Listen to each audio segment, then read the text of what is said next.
Dando continuidade ao nosso programa especial sobre o Encontro Nacional das Entidades Militares Estaduais, vamos agora discutir as principais ameaças que estão no Congresso Nacional e que graçam contra a família miliciana. Coronel Vozzi, com a sua experiência, quais foram as principais ameaças debatidas neste evento em que participaram mais de 17 entidades? Bom, sem sombra de dúvida, é o conceito de desmilitarização das polícias militares. Por quê? Porque há um entendimento por parte da classe que é o fim das organizações policiais militares. E ficou bem caracterizado durante todo o debate, e um dos pontos que foi pacificado entre todas as entidades exatamente é que a ANERB ela se manifesta contra exatamente o conceito proposto de desmilitarização. Por quê? Principalmente em razão da história das nossas organizações. As nossas organizações, a exemplo de toda a estrutura do Estado, ela necessita um processo de modernização. Então, nós não somos piores do que a estrutura do Estado, o que inclui, inclusive, as organizações que afetam a persecução criminal, o Ministério Público, o Poder Judiciário. Então, nós entendemos que as polícias militares necessitam, sim, de um processo de modernização. Mas não apenas as polícias militares, mas também toda a estrutura de Estado. Então, a nossa sociedade ela tem que exatamente repensar os seus conceitos e, como uma grande oportunidade de melhoria, oportunidade de mudança, elevar-se como um todo.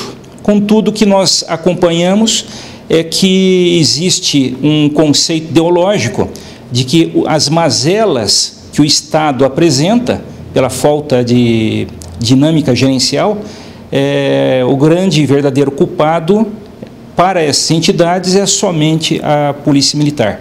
E é o que nós não entendemos assim. As entidades representadas no 9º encontro da ANERB em Recife também entenderam como não sendo verdadeiro. Então, acredito que esse é o principal ponto, porque diz da sobrevivência da própria organização como um todo. Obrigado, Vozzi.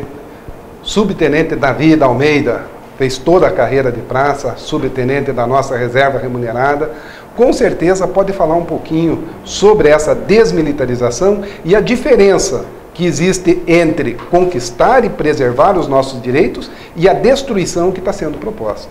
Bem, pegando um pouco do gancho do que o Coronel Vozzi colocou, a desmilitarização ela está sendo apresentada através de uma PEC, denominada PEC 51. Eu diria assim que no bojo dessa lei, tem coisas que seriam boas para a corporação. Ela tem coisas importantes dentro da PEC 51, mas no campo das maldades, se coloca a desmilitarização com um certo enfoque, tentando talvez passar para a sociedade que a corporação ela teria de passar por uma transformação da qual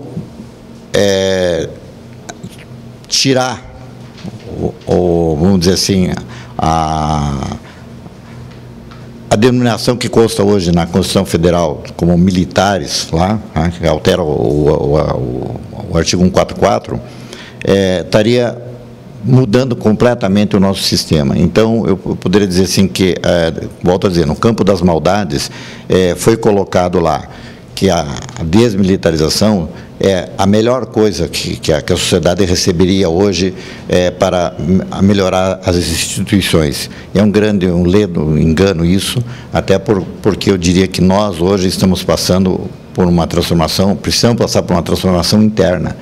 A humanização do nosso sistema que precisa ser melhorado. A partir do momento que nós discutirmos a nossa humanização, nós resolvemos 80%, 90% do problema da sociedade, porque nós primeiro temos que olhar para dentro de casa, e nós somos regidos por um sistema bastante rígido, e esse sistema ele vem se modernizando, porém lentamente. Hoje está na hora de nós discutirmos a nossa instituição dentro de casa, e não ela ser discutida lá fora, no sentido de acabar ela, começar de novo com outro processo, com outro modelo. Nós não precisamos disso, nós precisamos que nos valorize, porque na hora que alguém pede socorro é polícia. Então é isso que a gente precisa. Muito obrigado, Dalmeida, uma experiência de vida, já foi presidente da nossa Associação de Subtenentes e Sargentos. Vamos conversar aqui com o Marisson, é advogado da AMAI, é especialista nessa área de direito militar, participa inclusive do Núcleo de Segurança Pública e Privada da Universidade do Uiti, como coordenador de curso, como professor, tem um conhecimento aprofundado e talvez até possa linkar com esses fatos agora, onde a Gendarmerie Nationale da França, né, ela foi tida como uma instituição. A morte dos 3 militares franceses que estavam em defesa da sociedade parou o país e parou o mundo. Então, eu acho interessante que a questão de ser militar não tira nenhum direito. Podemos ter todos os direitos, mas ela é uma forma de organização que precisa ser respeitada. Fala um pouco para nós aí, Marisson.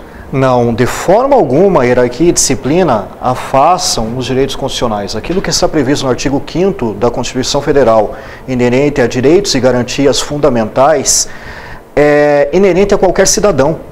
Portanto, ser militar é algo que eu diria que é uma excelência, é um princípio de excelência que vem a valorizar aquele que é o profissional de segurança pública.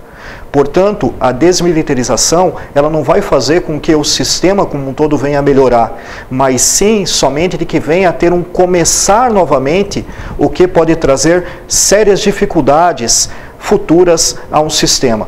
O que nós temos que colocar em mente é o seguinte: como o subtenente Dalmeida bem falou e o coronel Vosley também deixa claro esta situação, é de que é necessário humanizar, mudar as questões disciplinares, fazer regulamentos e códigos de éticas a nível de Brasil, num sentido que venha a contemplar a Constituição Federal, buscar melhores condições de trabalho, enfim, trazer a corporação a preceitos muito mais modernos no que diz respeito ao respeito à classe trabalhadora no âmbito militar.